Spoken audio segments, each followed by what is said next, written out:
देव का आश्रम। दूसरे दिन ब्रह्म मुहूर्त में निद्रा त्याग कर मुनि विश्वामित्र तृणशालाओं पर विश्राम करते हुए राम और लक्ष्मण के पास जाकर बोले, हे राम और लक्ष्मण, जागो, रात्रि समाप्त हो गई है।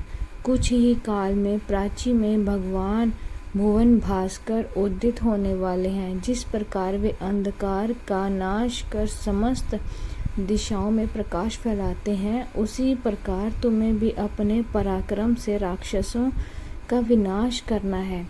नित्य कर्म से निवृत्त हो आओ, संध्या उपासना करो, अग्निहोत्रादि से देवताओं को प्रसन्न करो, आलस्य को त्यागो और शीघ्र उठ जाओ, क्योंकि अब सोने का समय नहीं है। गुरु की आज्ञा प्राप्त होते ही दोनों भाइयों ने शय्या त्याग कर नित्य कर्म एवं स्नान ध्यान आदि से निवृत्त होकर मुनिवर के साथ गंगा तट की ओर चल दिए।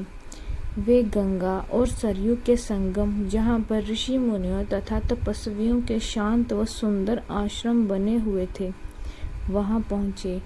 एक अत्यधिक सुंदर आश्रम को देखकर रामचंद्र ने गुरु विश्वामित्र से पूछा, हे गुरुवर, यह परम रमणीक आश्रम किन महर्षियों का निवास स्थान है? राम के प्रश्न के उत्तर में ऋषि विश्वामित्र ने बताया, हे राम, ये एक विशेष आश्रम है। पूर्व काल में कैलाशपति महादेव ने यहाँ घोर तपस्या की थी।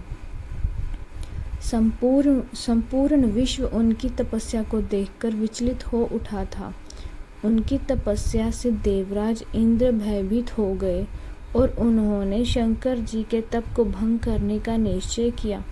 इस कार्य के लिए उन्होंने कामदेव को नियुक्त कर दिया। भगवान शिव पर कामदेव ने एक के बाद एक कई बाण छोड़े, जिससे उनकी तपस्या में बाधा पड़ी।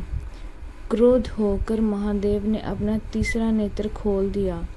उस तीसरे नेत्र की तेजोमयी ज्वाला से जलकर कामदेव भस्म हो गए। देवता होने के कारण कामदेव की मृत्यु नहीं हुई, केवल शरीर ही नष्ट हुआ।